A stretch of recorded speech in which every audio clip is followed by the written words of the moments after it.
What's the maintenance of status exception to the 1 year filing deadline? How does that work? Look, there's two broad categories of exceptions to the 1 year filing deadline. One of them is called the extraordinary circumstances exception.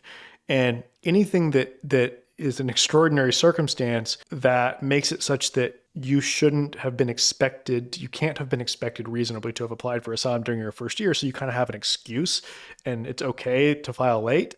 Anything that's an extraordinary circumstance can count, can as long as you make the argument adequately, can qualify. But there's also a list of things in the regulations that say these things do count for sure as an extraordinary circumstance. And one of the things in that list is referred to as maintenance of status, which basically says if you have had legal immigration status the whole time you've been in the United States and you have it at the time that you file, that counts as an extraordinary circumstance such that you get around the 1 year filing deadline. So the bottom line, the important part is this. If you've had legal status, immigration status, the whole time you've been here, you will qualify for an exception to the 1 year filing deadline. So it's okay if you file later, whether it's after you've been here for a year and a half, 3 years, 5 years, 10 years. There's people who have been here for 7, 8 years, on student status. They come and do undergrad, then they get a PhD and they're here for like 10 years and they've had legal status the whole time. Well, they could apply for asylum and get around the 1 year filing deadline, despite that they've been here for many years.